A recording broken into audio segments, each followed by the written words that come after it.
однос на денес донесената и јавно објавена пресуда, можам да кажам дека сум делумно задоволна. Задоволна сум од делот со кој што е констатирана, односно утврдена кривична одговорност на страна на оние обвинети за кои обвинителството остана на обвинение. Тоа исклучиво зависи од умешноста на јавниот обвинител да надвор од разумно сомневање ги докаже кривичните дела и действијата кои што им се ставаат на товар на обвинетите. Тоа нешто обвинителството и го направи во овој случај. Незадоволна сум од делот за изборот на видот и одмерувањето на висината на кривичната санкција. Меѓутоа, тоа е дел од постапката кој што не зависи воопшто од јавниот обвинител, туку од начинот на кој што судот кој ја води постапката ги оценува отежнувачките и олеснувачките околности кои што постојат на страна на секој од обвинетите. Секако дека во овој дел, значи во однос на кривичните санкции, ќе има жалба од наша страна, заради тоа што сметам дека судот ги преценил олеснувачките околности кои што стојат на страна на обвинетите на сметка на отежнувачките. Тај како се сетихте после 4 години дека против Рангелова нема докази? Значи не е тоа сеќавање дека нема докази против некого, ако внимателно го слушавте мојот завршен збор и таму по однос на Даниела Рангелова кажав дека ова обвинение е поднесено во скратена постапка. Во скратена постапка не постои обврска јавниот обвинител да ги испитува двете страни, туку обвинението беше поднесено исклучиво врз основа на исказите кои што беа дадени од страна на оштетените. Во тој момент нивните искази упатуваа во таа насока дека и Даниела Рангелова има преземено действие со кој што го исполнила битието на неправото од член 386 став 2 од кривичниот законник.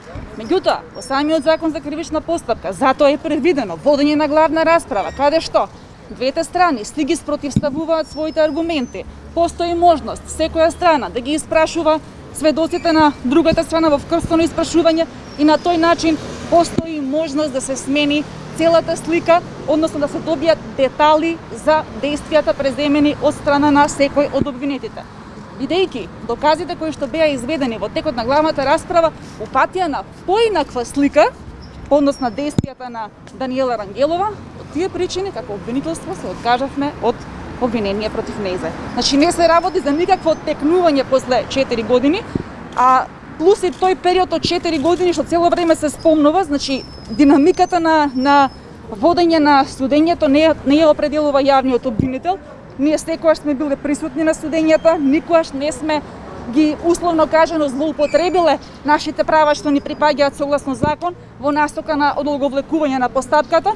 Можеби еднаш до два пати се случило ние да отсуствуваме од судење заради веќе познатите случувања поврзани со специјалното јавно обвинителство. Како ќе Очекувавте ли барем затворска казна за Јанакиевски или поголема за Груевски, бидејќи ја баравте најстрога? Токму тоа и го кажав претходно, дека не сум задоволна од изборот на видот и одмерувањето на висината на кривичната санкција. Како прво, го кажав и во завршниот збор, сметав дека алтернативна мерка, условна осуда, доаѓа предвид само за осудениот Игор Бошковски и тоа и го предложив во мојот завршен збор. За другите обвинети сметав и се уште сметам и затоа ќе се жалам на тој дел од одлуката дека освен казна затвор не доаѓа предвид друг вид на кривична санкција. Дали до Министерството за правда ќе поднесете нови околности за екстрадиција на Николај Груевски во Македонија, бидејќи 1,5 година до осуда? Значи прашањето мислам дека треба да го адресирате на друго место. Односно новото обвинение. Значи таму има дел каде што билите дека нели Миле Јанакиевски го потикнал Лазаров го известува Миле Јанакиевски. Фака, не се работи за ново обвинение, одбраната на во денот кога давал завршни зборови цело време инсистираше на тоа дека се работи за суштинско менување на обвинението. Всушност се работи за технички измени и прецизирање во однос на работи кои што не ја менуваат суштината на обвинението. Не се работи за ново обвинение. Да, доле по действијата велите дека преку телефонски повик, односно SMS порака на Миле Јанакиевски, на Лазаров кон Миле Јанакиевски, практично настанувало толпата да биде агресивна. Како го заклучивте, има ли докази за тоа? Ги најдовте ли пораките, ги најдовте ли снимките? Не, значи тоа произлезе од доказите кои што беа изведени во текот на главната расправа.